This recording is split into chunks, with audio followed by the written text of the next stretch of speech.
O maior terror socialista que fez a Venezuela chegar onde chegou já começou no Brasil e eu vou te mostrar na prática como esse temor econômico está enraizado no nosso dia a dia e não nos demos conta do buraco que estamos nos enfiando.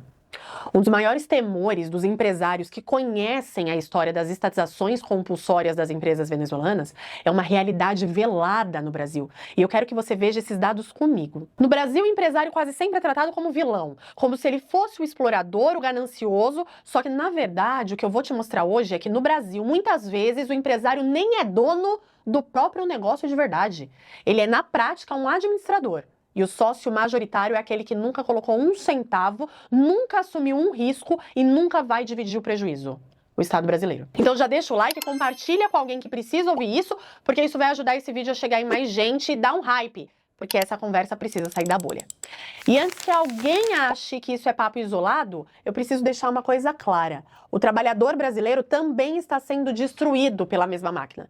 Nos últimos anos, o país bateu recordes de arrecadação, mas o déficit fiscal continua existindo. E quando o governo não consegue fechar a conta, ele faz o que sempre faz.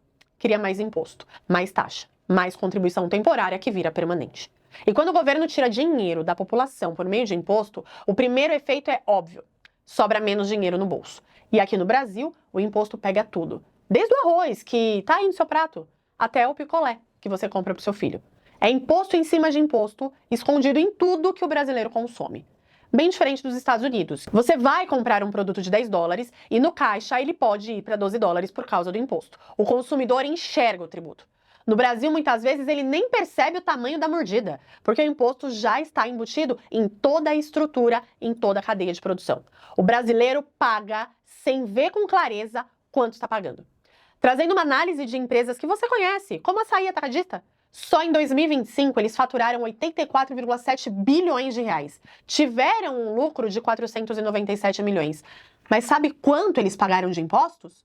827 milhões, quase o dobro do que tiveram de lucro. Isso que eu não estou mencionando aqui, impostos atrelados à folha de pagamento. Tem mais, sabe as lojas Renner? Faturaram em 2025 15,8 bilhões de reais. O lucro? 1,5 bilhão. Mais governo? Ah, não. Esse aí levou 3,9 bilhões de reais, mais que o dobro do que quem trabalhou de verdade. E o segundo efeito é ainda pior. O brasileiro de hoje já está endividado e compra só o básico. Agora você deve estar me perguntando, né? Ô Dani, por que raios esse governo não corta gastos? Boa pergunta. Bom, porque as contas públicas estão no limite. O governo hoje tem uma conta gorda que precisa honrar, que é a Previdência. Eu não preciso nem dizer dos salários milionários de quem também é pago com dinheiro público. Ah, tem também os programas sociais. Ou seja, a máquina estatal já ficou cara demais para se sustentar com o que entra de forma normal. Então, o governo só tem dois caminhos: arrancar mais dinheiro da população e dos empresários ou imprimir dinheiro. E imprimir dinheiro é um desastre, porque corrói a moeda e pressiona os preços e alimenta a inflação. Ele poderia gastar menos com outras coisas, mas nunca é uma opção. Então é por isso que o Brasil vive esse ambiente em que a pressão tributária não para, a arrecadação sobe, mas o rombo continua aparecendo. O governo está desesperado para bancar o próprio tamanho. A consequência disso é um efeito em cadeia ridículo. Consumo aperta, o varejo sente, a empresa sofre e o caixa vai ficando cada vez mais curto. O negócio começa a viver do limite e a economia brasileira trava. E é justamente dessa consequência que, na minha visão, a estatização silenciosa das empresas já começou. Quer um exemplo ainda mais real disso? Pega um vendedor da Shopee, que fatura ali seus 250 mil reais por mês. Muita gente olha esse número e já imagina riqueza. Mas o faturamento não é lucro. E Brasil tributa por faturamento, não por lucro. Você já acha isso tão normal que nem se questiona mais. Estados Unidos tributa lucro, tá? Enfim, essa operação vai ter um tributo aproximado de 36 mil reais. E com muita sorte, depois de pagar aluguel, 2 funcionários, contabilidade, sobra uns 18 mil reais. Ou seja, a empresa fatura 250 mil por mês, mas o dono fica com menos de 18 mil. Antes de considerar outros riscos, reinvestimentos, possíveis imprevistos da operação. A margem real fica em apenas 7%. E aqui que entra a crítica. Muitos impostos não olham para o lucro real da empresa, olham para o faturamento.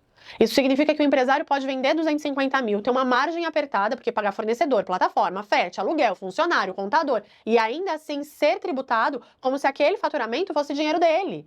Na prática, uma empresa pode até operar no prejuízo e mesmo assim continuar pagando imposto sobre o que vendeu.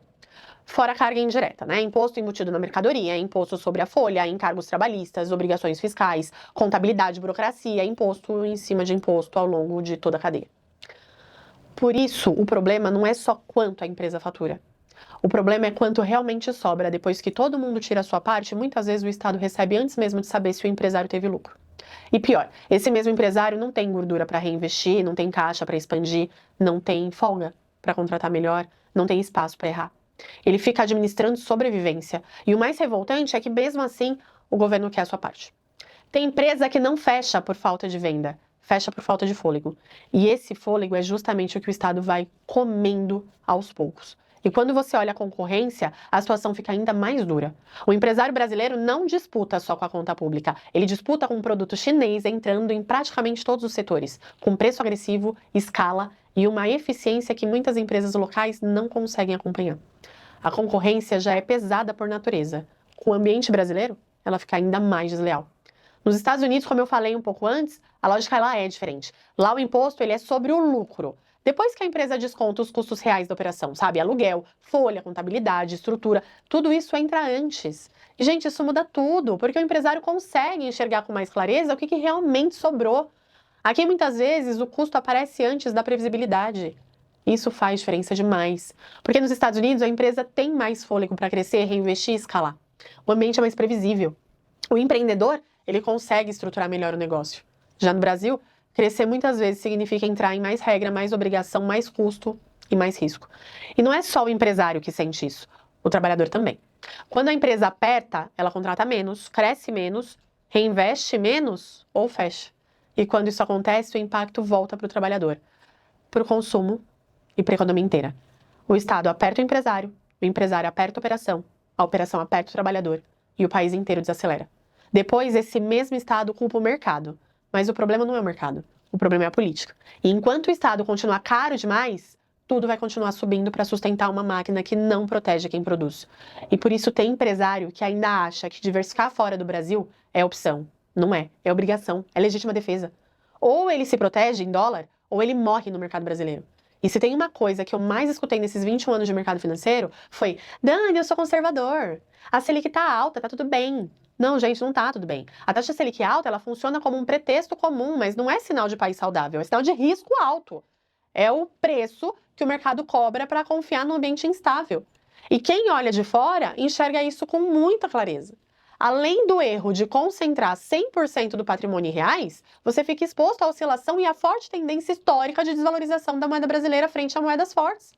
Eu falo mais sobre isso na minha comunidade, o link está aqui na descrição, se você quiser acompanhar, vai lá. E se você é empresário ou investidor e quer entender como proteger e diversificar de verdade, inclusive principalmente fora do Brasil, eu faço isso há mais de 21 anos. Escaneia o QR Code ou clica no link e fala comigo.